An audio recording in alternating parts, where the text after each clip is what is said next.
Hey guys, welcome to my channel. I'm Dr. Tania. If you're a medical student or really anyone tackling a subject packed with details, this video might save your sanity. If rereading, highlighting, or even those endless flashcards aren't helping you memorize effectively, don't worry, you're not alone. Today I'm sharing a powerful step-by-step study hack that can help you with anatomy, pharmacology, law, honestly, any subject that demands a ton of memorization. Last year, I heard about a book called Make It Stick.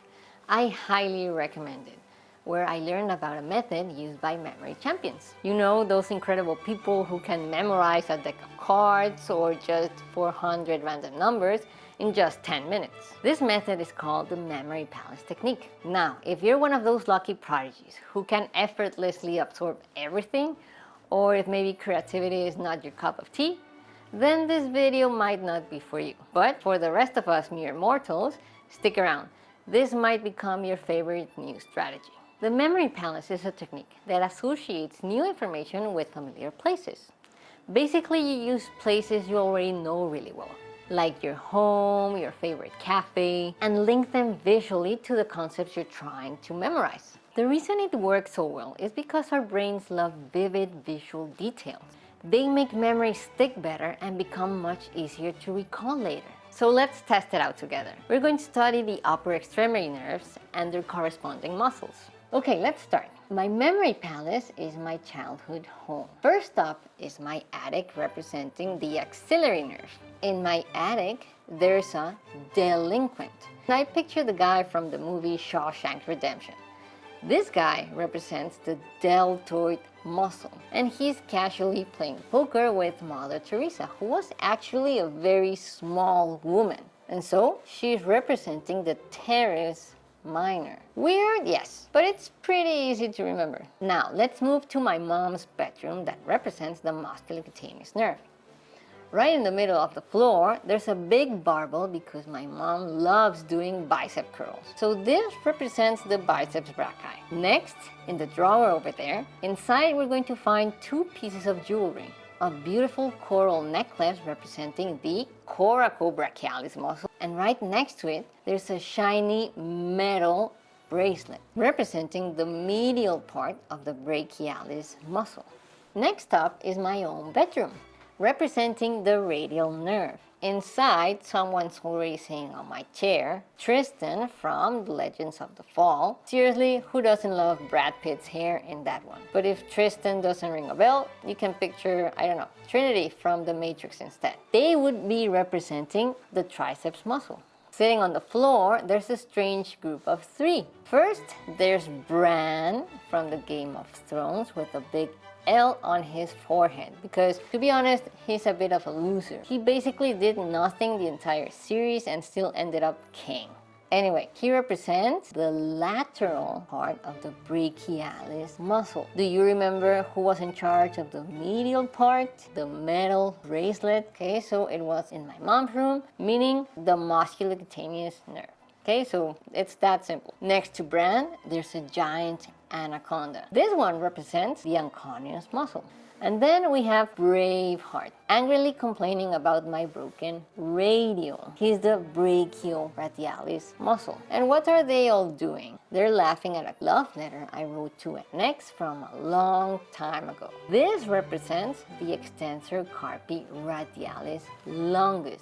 Now quick, let's look under my bed, which represents the deep branch of the radial nerve. And what do we find? We find a scar from another ex I only lasted one short month with, and that's representing the extensor carpi radialis brevis. And right next to it, we have a submarine toy, or maybe the Beatles' Yellow Submarine record, whichever you prefer. These represent the supinator muscle.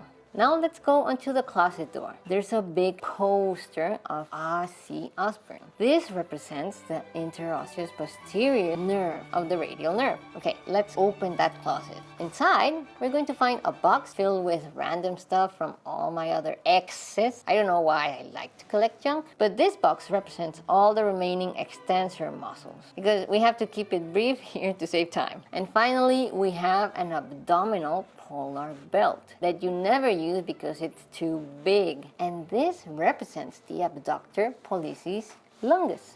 Okay, next up is the kitchen, representing the ulnar nerve. Okay, so who is in the kitchen? Of course, my mom. She's cleaning the top of the fridge with her shoulder flexed, holding an ultraviolet lamp. This represents the flexor carpi ulnaris. And right in the center of the kitchen, my grandmother decided to dig a very deep hole. This represents the medial half of flexor digitorum profundus. Now, let's check the pantry. The pantry is still part of the kitchen, so we're still talking about the ulnar nerve. So we open the pantry door and we find Andrea Bocelli, the famous tenor singer, hitting super high notes. He is representing the hypothenar muscles. Get it? Okay, we ask Andrea to step aside, and behind him on the shelves we see 3 jars. The jar in the middle contains exactly 2 plums. These represent the medial 2 lumbricalis, and to one side a jar filled with tiny bones representing the interosseous muscles. On the other side there's a jar of adrenaline shots imported directly from Poland. Okay, so adrenaline, Poland, adductor,